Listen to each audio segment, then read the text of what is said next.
wonder what it means to be like you. Through ups and downs on the path you choose. The rains you smile, joy and grace. I wonder how it'd be to be you for a day. I wonder what it means to be like you.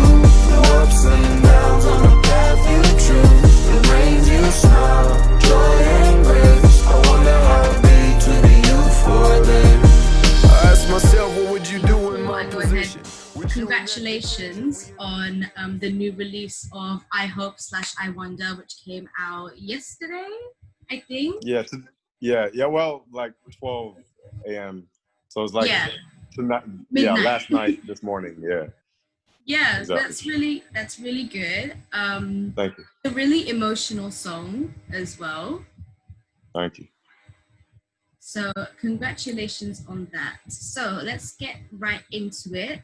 So the first thing is we love your Colors studio performance of Bury Me Alive. So about how that experience was for you to be able, you know, from when they reached out to actually going and doing it. Yeah. I mean, I have 2 color sessions. I was one of the, I think, first 10 artists on Colors back then with my first color session. No way. And for a long time, that was also the biggest color session. Yeah. And then a few years later, I did obviously the second one for Bury Me Alive, and I had just dropped my EP, and they really liked the song, and we were talking. They were like, "Why don't you do this one here?" And I was like, "Shit, yeah, I'll come again." But by that time, Colors had obviously, like, the first time I was there, I had a very small Facebook page, and that Facebook page was bigger than Colors' Facebook page, and now Colors obviously the place to be. They blew up, yeah. So yeah, things changed so quickly, and then within a few days, it had like over 1 million views, and now it's like almost at 10 million. So it's crazy. I mean, it did so much for me. So many people were reaching out, and at the time, I was signed to a label in Germany, and they never really put a lot of effort into marketing my music internationally. And then through Colors, all of a sudden, I had so much international exposure that I started touring in France and China and playing shows in the US. It was crazy. Like, I feel if you do well on Colors, it will first of all, your whole booking in terms of live shows will like spike up crazy, because when you go to Colors, like, you have to be a good performer. It's not about your swag. I mean, all that stuff plays a part, but at the end of the day, it's about how convincingly can you perform. Like, are you authentic? You know, are people buying what you portray, who you are?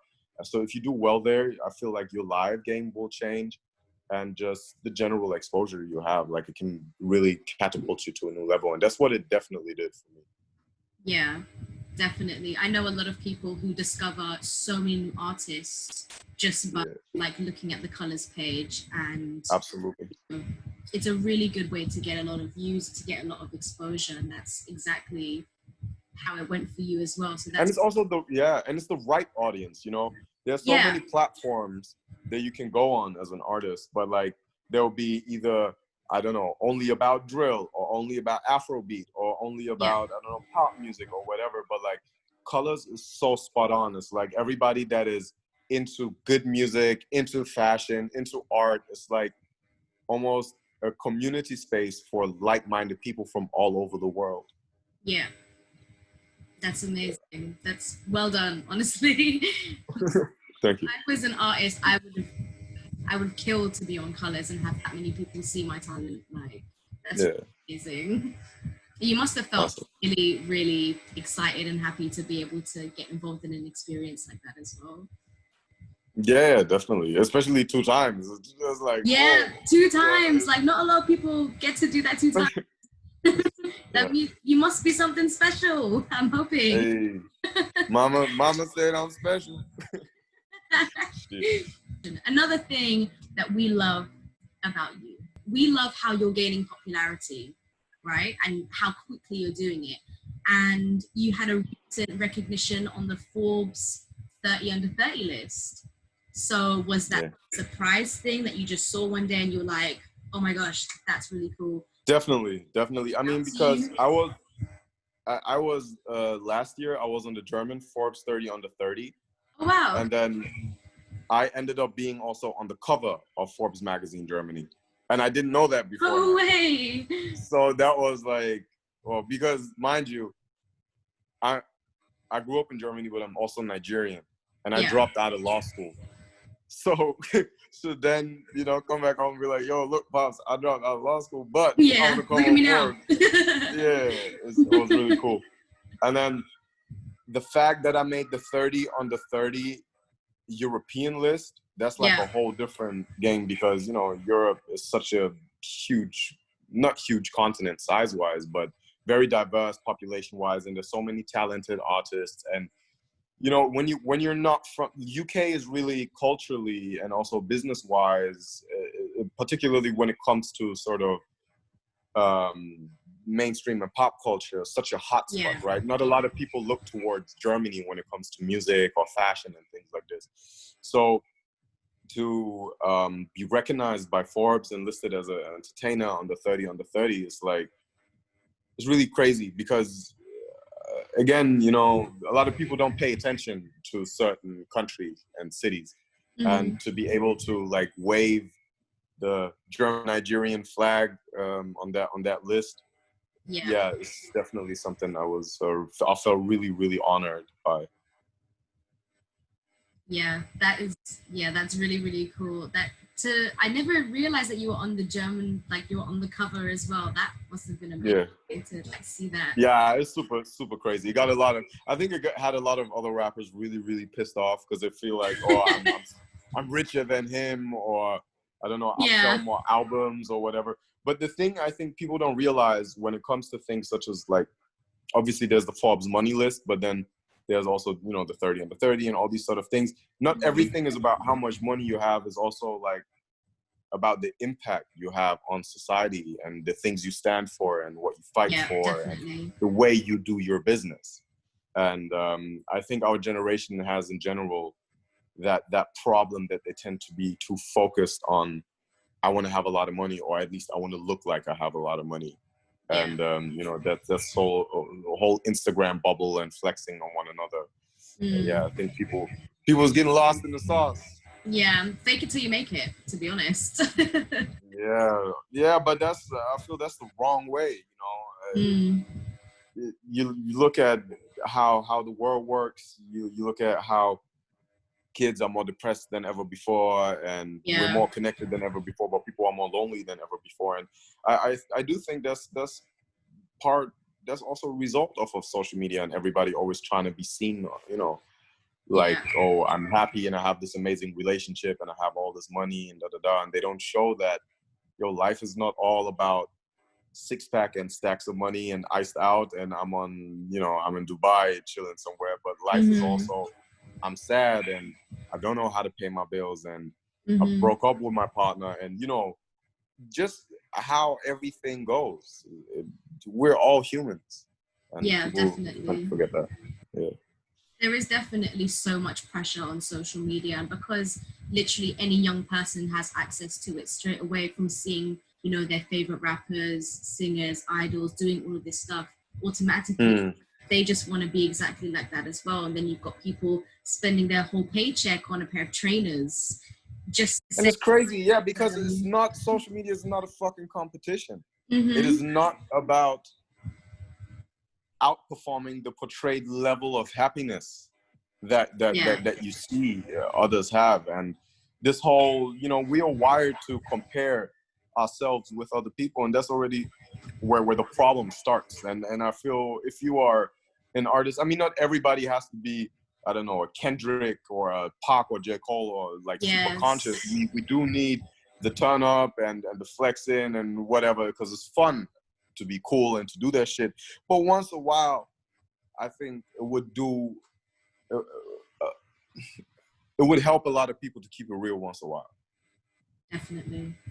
I think that's kind of coming a little bit more into play now. It's not all about just having the biggest chain and the biggest stack of money like that. And I think like you said, it just makes everyone seem a bit more human. They're not just Definitely. you know, Definitely. I mean, don't get me wrong. It's just consumption. part of the game. Like it's cool. Like I enjoy, you know, being looking nice and wearing Of nice things, course. and I love jewelry and all that stuff. But like, I'm not gonna do it if it's gonna put me in a bad financial situation. I'd rather help out my family or help out my community or, you know, support independent businesses than that. You know? So it's I guess where you set your priorities, and other people will see that and will learn from it and will copy. So Yeah, you know, we can only be hope aware of the that influence. we can only hope that like the younger generation will follow in that same mindset Yeah. as well and just make the industry a bit of a better place. Yeah. So moving on to our third thing that we love about Kelvyn, we love your style and your sound. So what are your musical inspirations from when you started making music up until present day? I mean, I grew up listening to a lot of old school hip hop and soul music and reggae. And when I started consciously choosing the music I was listening to a lot of East Coast hip hop, like, you know, dancehall and Feel Smooth and Pete Rock. But then I discovered Pac, and like Tupac was really like my biggest inspiration. And then later on, Kid Cudi and Kanye. And so that's really my musical influences. And then later on, obviously Drake and all these sort of artists. But yeah, that's really my influence and inspiration. And then fashion wise, I mean, fashion and music go hand in hand anyway. So it's probably the same people. So, yeah. Would you ever want to like make your own clothing brand one day? Yeah, and it's interesting. I've had offers from brands. Really? I've had offers to design collections together also with bigger designers. But you know, the business got to be right as well. The terms got to be right on things. And we're dropping some collabs. We're getting more into it now. I was supposed to drop a collection with Reebok last year, but then some business internal stuff happened and we couldn't make it happen anymore. But we already, like, I have all the samples at home, and it would have been fire. But we'll make it happen with another brand at some point. Yeah, you never know. Sometime in the future, a lot of things have been definitely slowed down by at least 6-7 months this year. So, like crazy, right? 2021 will be the year. Amen. That's the one. We all said it's going to be 2020. Now it's going to be 2021. Amen. Let's just think it ever happened. Like. Exactly. So, we love that you are now an independent artist. So, yes, congratulations. That's a really, really thank you. So how did it huge. feel to buy the rights of all your music and be out there deal? How is that important for an artist, for someone who doesn't really know how the music industry works? I mean, how the music industry obviously works is that when your music is uploaded to a streaming platform and people stream your music, you get, you know, there's money being made that gets paid out per stream. And it's a tiny sum, but it adds up once you have a certain amount of streams. So roughly the ballpark figure is somewhere around 3,000 for a million streams on Spotify, for example. You know, payouts vary. Apple Music, Tidal, they pay out a bit more. Then there's other platforms that pay out less. So if you sign to a major label, what you get your advance for, that big check, these £1 million, dollars, euros, whatever it is your deal might be, you basically get that money in exchange for your master rights. And the master rights are the rights to your music. These are, you know, the ownership rights of the intellectual property of the recorded version of the song, not of the written version. The writing, that's publishing, that's separate, but it's a whole different conversation. So now, if you sign to a label, you give away these rights. And the label now makes the money off of the streams. They take usually part also off of your sync, your merch, your touring, because they will argue, we make you famous, you make money on these ends, we are part of that, so we need money on that as well. So that's called a 360 deal. Now, the more leverage you have when you go into a deal, into a negotiation with a label, the more that deal will fall into your favor. Leverage meaning if you already have a buzz, if you have music out, if you're selling tickets and so on, because then you're already an established artist. The label will feel, okay, he doesn't or she doesn't really need us, so we have to offer them a better deal. Now, when I signed back then to Sony, that was about 2 years ago, I had a buzz off of my first Colors show, which was going viral at the time. And my deal wasn't bad. But in hindsight, I found out like, actually, they're making this XYZ amount of money. And I'm sitting here and I'm like, I'm not making any money off of my music. And I'm like, yo, how come? Like, I have 50 million streams and I haven't seen a dime off of my music. How is that possible? Yeah. And then at the end of the day, what happens when you sign, you get a smaller cut off of the, there's a profit split. So let's say the label takes anywhere between 70 and 90% of the income off of your music. But the trick so is, much. I thought it'd be less than that. But that's why you get money, you know, that's why you get money. But the trick, the catch is, so let's say you, I don't know, get 20% off of the income. Yeah. Only 20% of your earnings will be calculated against the debt that you have at the label.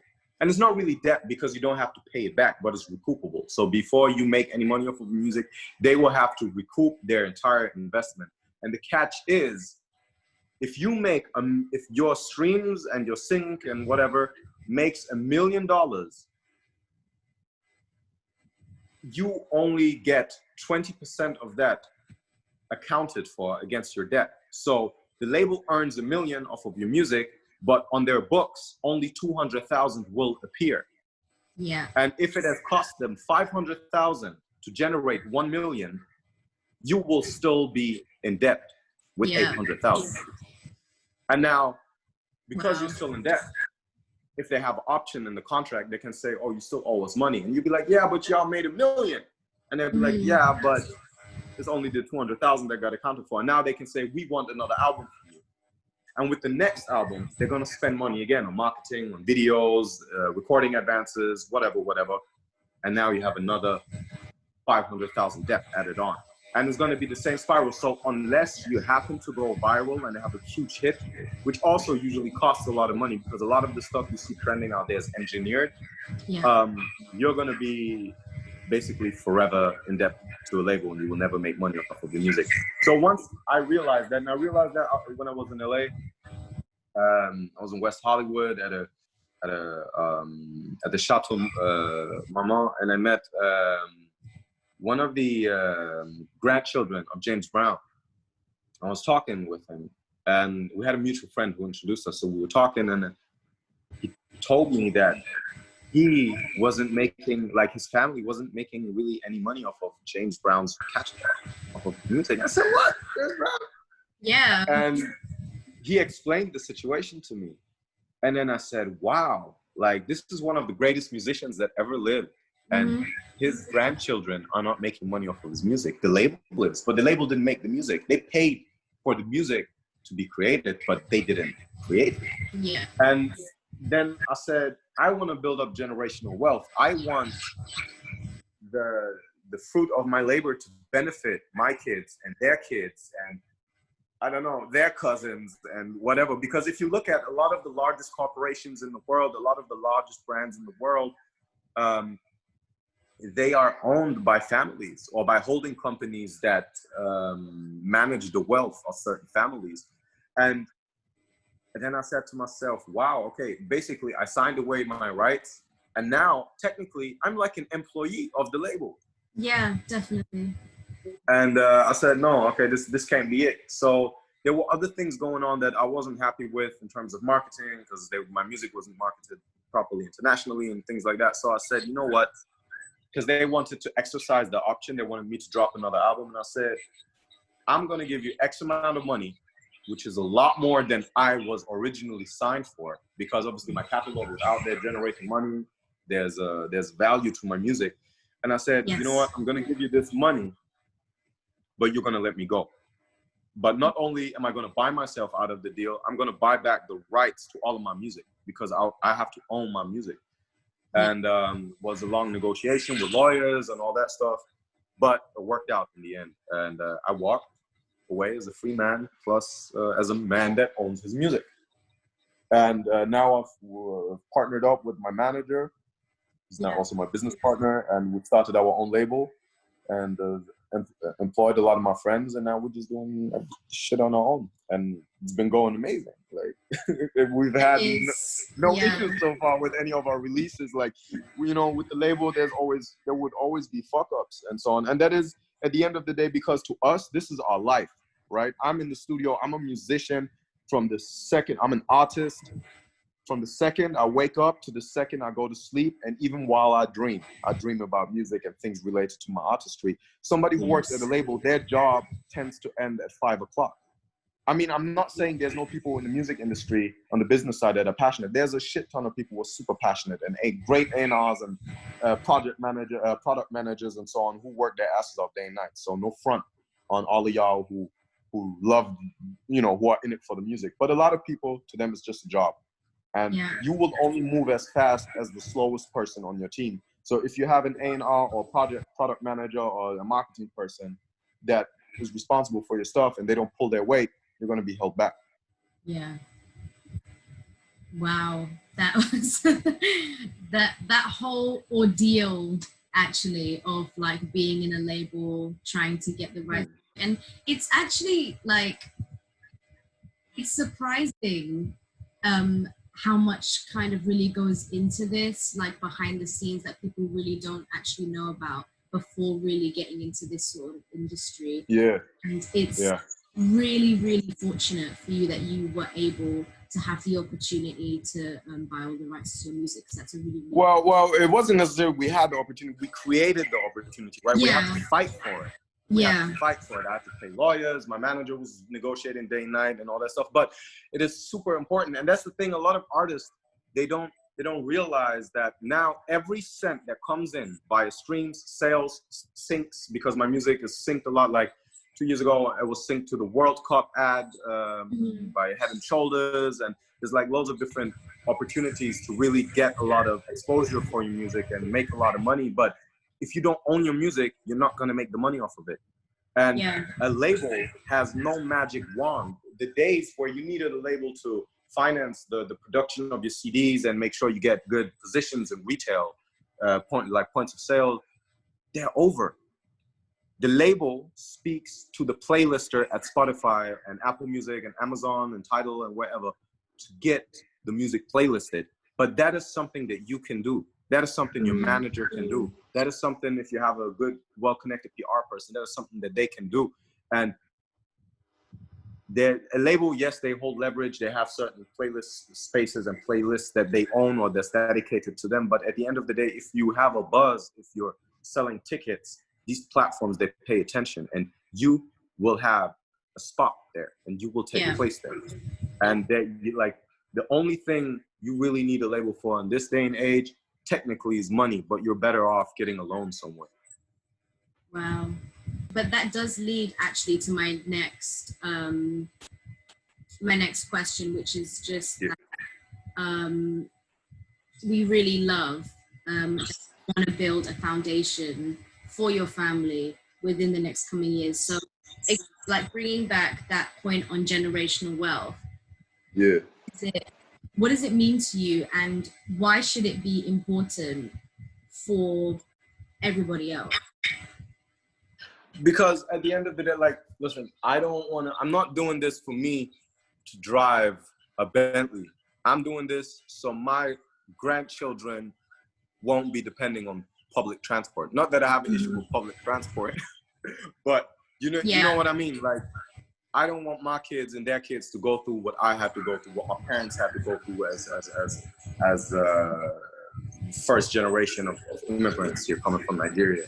Like, I don't want them to have to worry, how am I going to pay rent? I don't want to have them waking up and like the electricity is cut off and the internet is cut off. That's unnecessary stress and headaches. And obviously, I'm grateful for my experiences because they are what made me and what gave me the hustle and drive that I have nowadays. But I want them to go to university if they want to study, without worrying about debt. and you know, all these sort of things. It's just important. And if you look at the world, how the world is moving right now, it is, yes, racism and sexism and all these things are huge issues, but at the end of the day, classism is a massive issue. Yeah. And money gives you the freedom to protect your family. And I'm not saying this is a gather as much as you can and then use your elbows to push everybody else away and just, you know, fight for yourself and your family. No, pay attention to your community, to the society, to the environment, but also make sure that you and your family, your friends, that, you know, your people are good, because the major corporations are not going to do that. The government is not going to do that. And if you look at, like, whenever something crazy happens in the world, it's the rich people who get away safely with their kids, with their, you know, whatever. Even during COVID, like right now with Corona, people are, you know, they're having pay cuts, they're losing their jobs and so on. And I'm in a super privileged position that, because I'm not depending on live shows for my income, because I had, I don't know, I probably had 100K in revenue sliced because all the festivals were canceled, all the live shows were canceled. But I'm not struggling to financially support my people and to cover my own costs because I own my catalog. I'm generating money. I own different things. I have different revenue streams. That's why, again, ownership is important. And anybody who's watching this, you know, Napoleon Hill, Rich Dad, Poor Dad, it's like, it's not about spending the money you earn. It's about spending the money your money has made. Spending the money your money has earned. Second, you know, sort of the second layer passive income. That's what it's about. And like with music, you can create music, you can release it, invest into it, grow it, and it's almost like investing into a stock that pays out dividends. Yeah. No. So that's what I mean when I speak about generational wealth. Sorry for the rant. I'm just super passionate about this Yeah, stuff. you're extremely passionate, and rightly so. Yeah, I just want people to understand out there, like, there has never been a time where you can create as much wealth and value without needing the system. In that sense, yes, we are part of the system. Yes, you know, music industry and all these sort of things, but you have so much power through the internet and through things being digital. You don't need 100,000 to physically press CDs and all that stuff. You can record shit in your bedroom and upload it.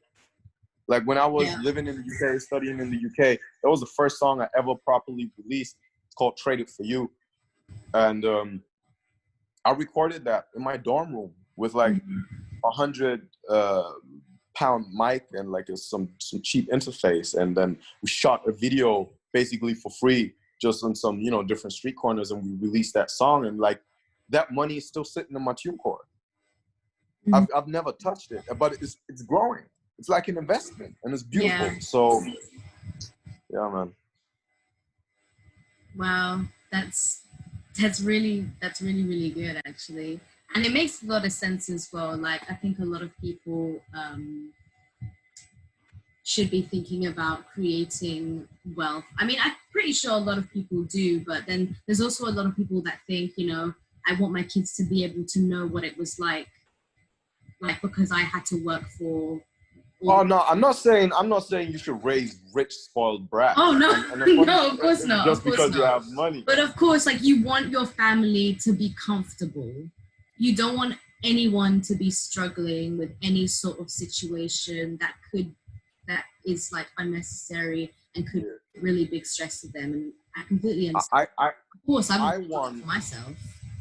I want it to be an option for my kids to have a job. I don't want it like whilst they're, you know, going to school or university or whatever. I don't want it to be a necessity for them. I don't want it to be a necessity for them to think, oh shit, should I go trap now? Should I go get involved in some shit that might fuck up my future just because I want to be fly, or just because I can't see my mom crying because she can't pay her bills? Like, I know exactly how it is, but there are so many ways to use that entrepreneurial spirit and energy and drive that you have in order to build things that will have not a long-term risk that might fuck you up, but that will have a long-term positive impact on you and your community. And I know it's hard, and it takes a lot of discipline and resilience and creativity, but you know, there's a lot of ways to make it. And making it doesn't mean you have to own 10 million pounds and whatnot. Like, to me, making it already starts when you are able to pay your bills by doing what you love. You know how many rich people I know that are super unhappy with their lives? And they're way richer than me, but they're coming to me and they're like, yo, like, bro, I'm so jealous of you because you don't have to sit in the bank or in the law firm and be pushed around or harassed by your boss or clients or whoever. Like, you just get to do what the fuck you want, and it pays you, and you get to work with only people that you like and care about. Yeah. You're in a really fortunate position. Absolutely. But it has come with, you know, I'm 26 now. I started making music when I was 14. Well, so I've been doing this for over 10 years. Yeah. You know, and it's only the past, I don't know, like 3 years maybe or 4 years that I can really live off of it. But now all of a sudden the payout has been growing exponentially. But that's over 10 years of investing and not getting anything out of it, and sleeping on the streets some nights, and like being amidst shootouts. God knows what sort of crazy shit I've been through, you know. But it's all part of it, of the journey. Yeah, definitely. So kind of thinking back to when you were talking a little bit about social issues, one other thing that we love about you is that you are proud to be biracial and living in Germany. So I had a little look on your Instagram a while ago, and I saw that you were protesting for Black Lives Matter in Frankfurt. So what changes do you personally want to see of this whole movement? A movement that is just very like long overdue, I think. There was you know, building up to this one moment until people just said, you know what, we've had enough. So what do you want to see? What do you want to see socially? What do you want to see in the industry you're in? I mean,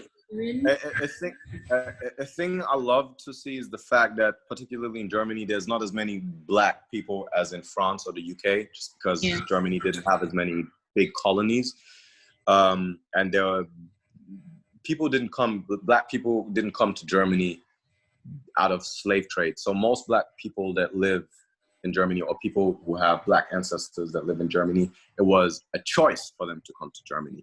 It wasn't a choice necessarily to leave their home countries, but it was a choice to have Germany as a destination.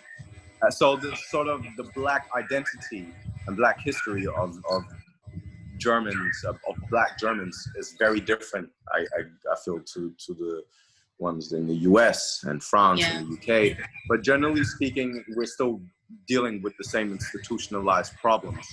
And a thing that I love to see about it was that we had hundreds of thousands of people in certain cities hitting the streets. A majority of them were white or of Middle Eastern descent and so on.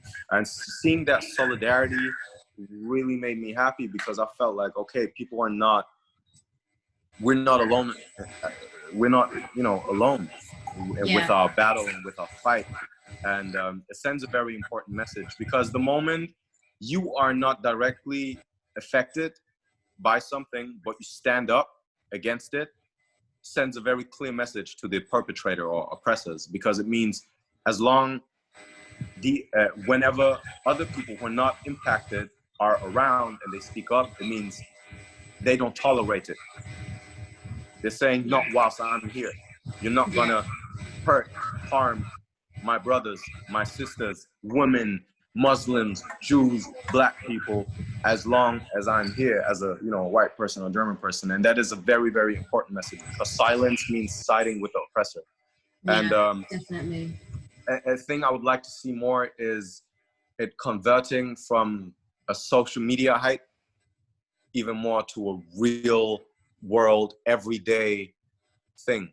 That when you notice that police are again racially profiling the black kid for no reason, that you speak up and you say, yo, I see what is happening here and it's wrong, and that you get out your phone and you expose them and you file complaints, because that adds pressure to the onto the government. Because the only reason George Floyd triggered Black Lives Matter as a global movement was because everybody was at home and was watching these videos due to Corona. Because these videos have been circulating, since forever. So true. And police shootings have been, like, my dad used to live in Atlanta, and he came back because he got arrested for no reason. And he said, oh, I'm not going to stay in this country here. Like, this is horrible. Yeah. And these, the racism, institutionalized racism and violence and so on, these things, they're not new problems. They're just problems that are being, quotation marks, televised. They're being Instagrammed now. So we have the proof, we have the evidence. So yeah, if you are not impacted by it directly, speak up. Because being pro Black Lives Matter doesn't mean you're anti-white if you're white. And being pro women, pro feminism doesn't make you less of a man. It's actually the other way around. Yeah, and definitely. That's how it goes with, everybody's problem. An individual's problem is sort of everybody's problem. And there's a very famous poem by a German priest called Martin Niemöller during the Nazi era, and he said the Nazis first they came for the socialists. I wasn't a socialist, so I didn't do anything. Then they came for the Jews. I wasn't a Jew, so I didn't stand up. Then they came for the for the Sinti and Roma, and I wasn't he said I think I was a gypsy or something, so I didn't stand up.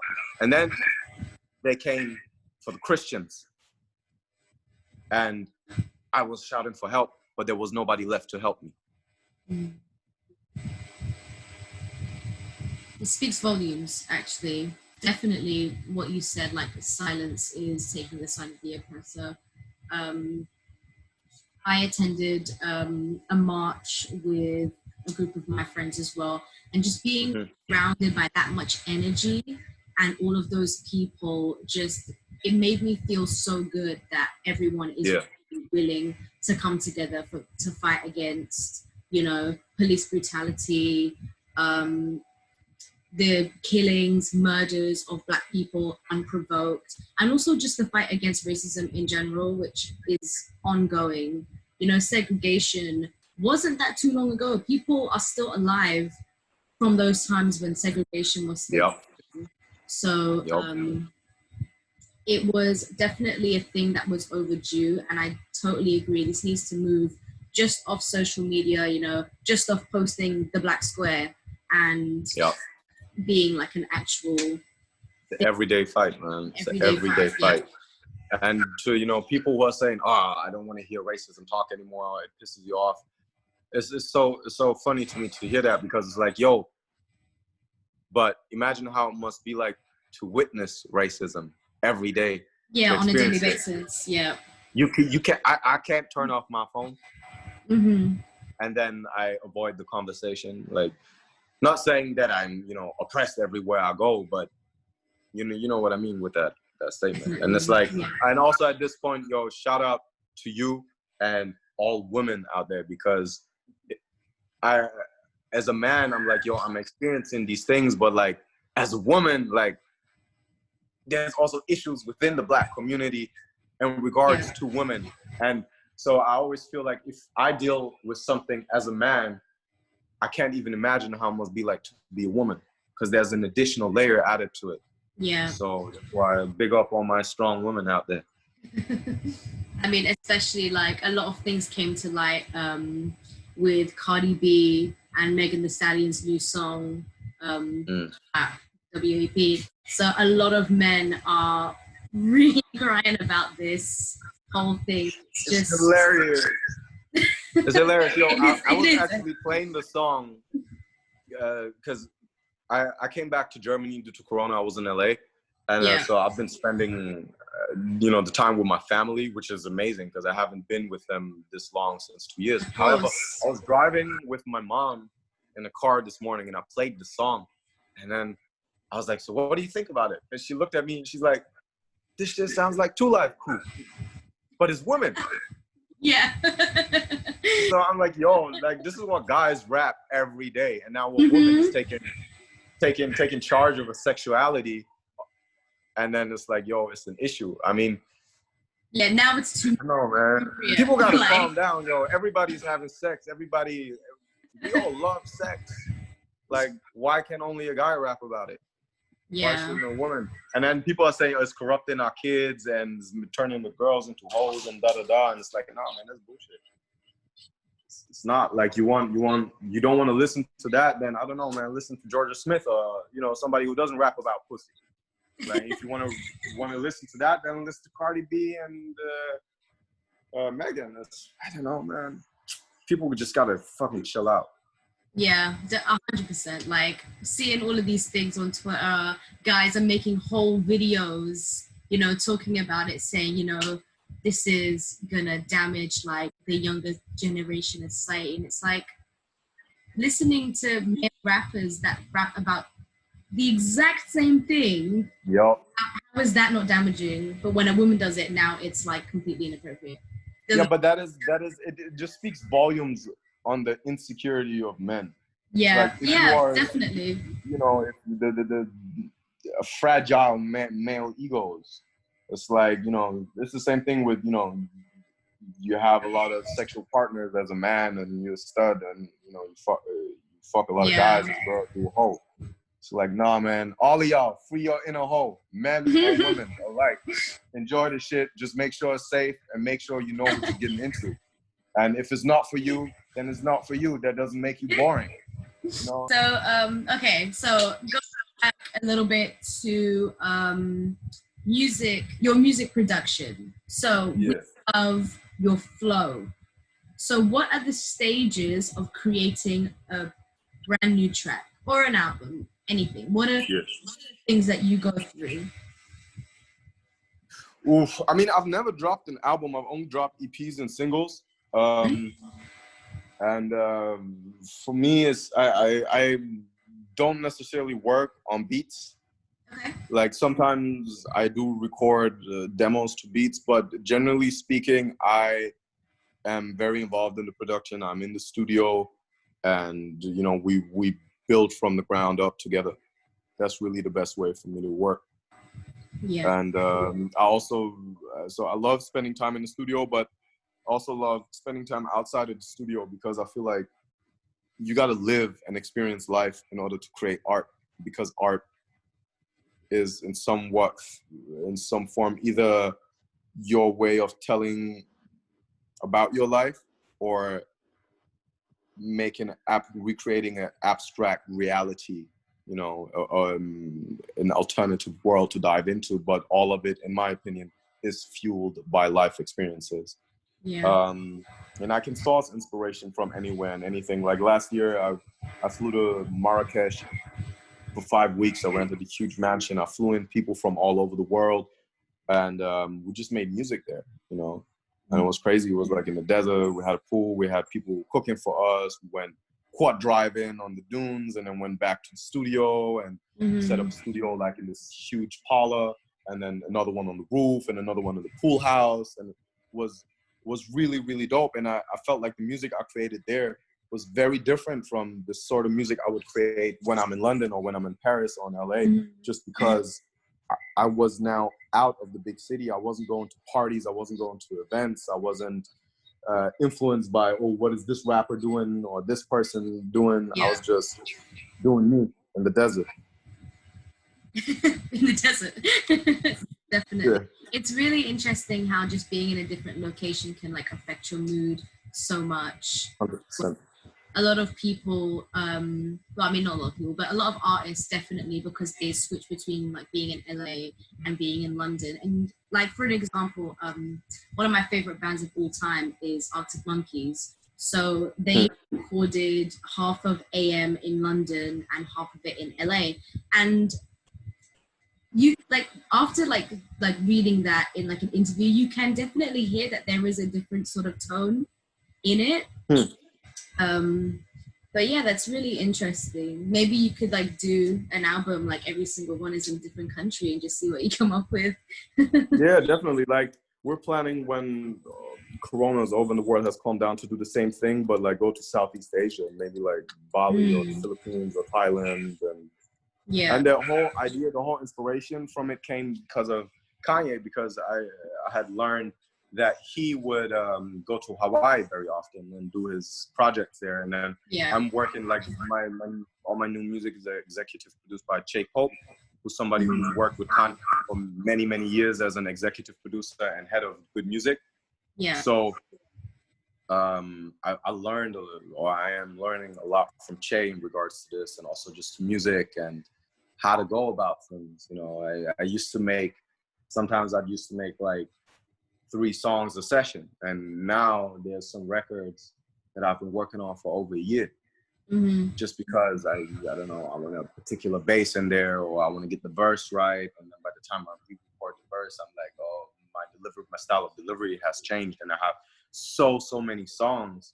And now that I'm independent, I can just drop all the music whenever I want it, and I can drop it how I want it, and that's amazing. Wow, that is amazing, actually. Just to put it out there, I'm also a really huge fan of Kanye West. So. Yeah, I mean, what he's doing now in regards to politics, that's a whole different discussion. Let's not talk about that. If we just only focus on his artistry, he's incredible. Like he is a genius. That's it. Yeah, hands down. We love 4 a.m. Mind Block. Is that how you pronounce it? Yeah. Oh, you speak some German now. I mean, do I? So what should we be expecting from a new album or EP or anything that you're working on? It's more in that direction as 4 a.m. Mind Block. Not meaning that it's very, very, in quotation marks, hip-hop, but meaning that like straight up rapping, because there will be a lot of singing stuff also, but that there's it's a quite eclectic sound in terms of it changes, like right halfway through the track, the beat breaks and it switches into something completely different, but it still works and still ties into the first half. So I'm trying to channel the whole concept of duality and sounds evolving, because I'm so tired of hearing loops. People just looping a melody and putting some drums under it and then rapping the same 16 bars and then an 8-bar hook and then 16 bars, 8-bar hook, and then the song is done. I'm so tired of it. Music is a lot of people create music only for the sake of playlists, and I understand it. It's a business. I have songs that are more commercial as well than others. But in the grand scheme of things, I like music that excites me, that I can explore, that I can listen to 10 times and I'll discover something new. And the music I listen to the most is music that feels timeless, is music that that evolves sonically, and just because it is it's more sophisticated. There's more to it. There's more craftsmanship to it. It's not as contemporary. Yeah. So yeah, it is exactly. So to wrap up that long statement is, the music is gonna knock, but it will still be exciting and it won't sound like anything else that's out there. And I know everybody says that, but like if you take time to check out the music I've released, it speaks for itself. It's really good to hear. Really excited.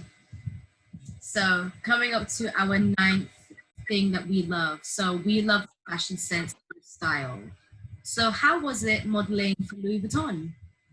Yeah, it was crazy, man. Like when I was younger, I never had money to have anything from Louis Vuitton. I once had a fake messenger bag actually. But then so when they had asked me to perform in Concierge at the don't know how you call it, Maison Vuitton, like where the family had, or like the castle, the building, the family started the production at, and like all the top people were there. Oh, right, yeah. Yeah, it was crazy to perform there. And then I, shot a collection with them, and then I also performed at a store opening in Berlin, and like the equivalent of Selfridges, and I don't know, we've done a bunch of things together, and it's amazing because also Louis Vuitton being having Virgil, being progressive when it comes to sort of that. Also the LVMH group, also now with Rihanna, so they're really. I mean, there's a financial reason also behind it, but at the end of the day, they are still giving us a platform to do that. And so yeah, it was really cool. And yeah, I mean, it's amazing. Getting fucking gifts from Louis Vuitton, like what the fuck? This is like what I would spend my money. When I first started making money, I'm like, yeah, I'm gonna buy this from Louis Vuitton, that from Louis Vuitton. And then getting paid to wear it, getting paid to perform it, getting the stuff gifted is like, that's a whole different flex. And it also, again, puts things into perspective, because it just means that if you just focus on being exceptionally good at what you do, instead of only spending your money on things, the things you would spend your money on will come to you, and you will get paid in order to involve yourself in your brand with them. Because companies like Louis Vuitton or Mercedes, or just, very high profile brands, organizations, they don't work with you because they want to do you a favor. They want to work with you if they recognize there's also a benefit for them there. And being recognized by individuals and institutions on that caliber is it strokes the ego, but and it's amazing, but it's not what I do it for. What I'm focused on is my community and my fan base. That's what I do it for. And if these things come to me as a result of that, it means what we're doing is good and is being recognized. Yeah. That's really cool.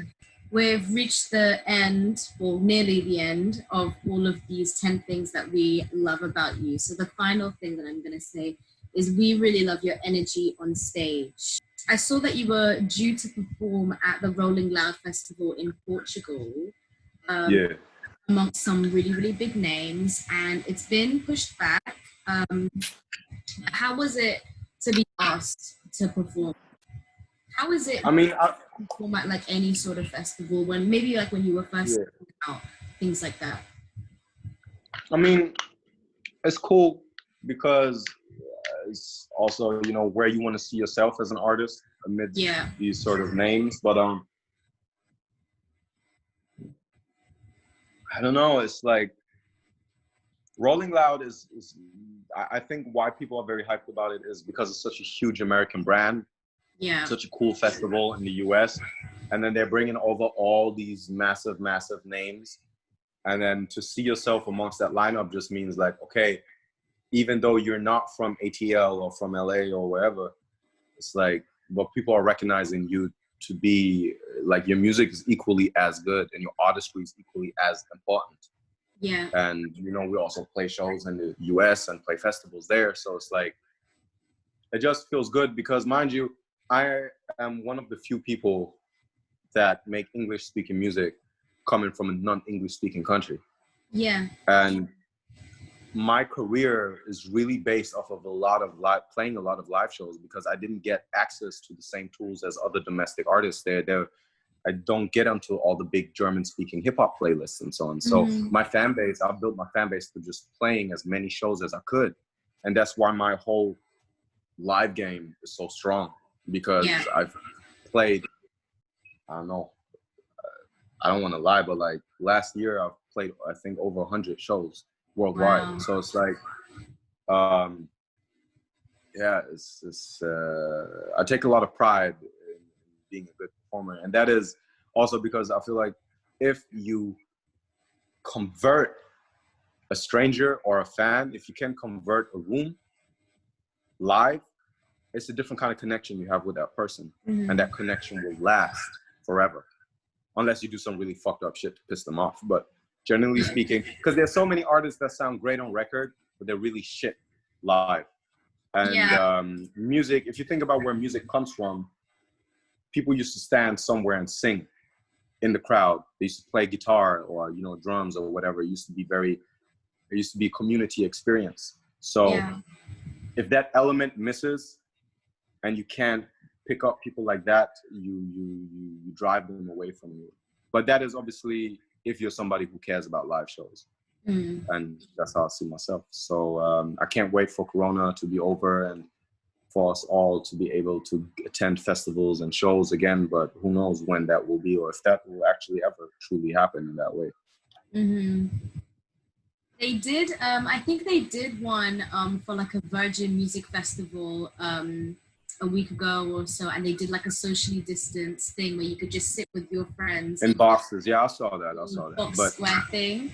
I don't know how I think it's a good alternative, but, and then there are people it's not the who same. Are, you know, yeah, I mean, it depends. I think there are people who will really enjoy it because they get pissed off by the mosh pits and they have maybe social anxiety. So that's really cool for them to have their own private space. Yeah, definitely.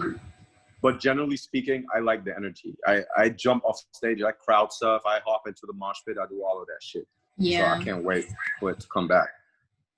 To get right back into that. I'm pretty sure mid next year, I think it will definitely be.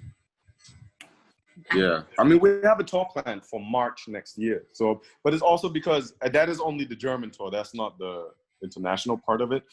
But and Germany has been handling it quite well so far. But that's also because, you know, the chancellor of Germany, Angela Merkel, she's a scientist. So she believes in data and facts, whereas, you know, people like Trump and Boris, they're a bit...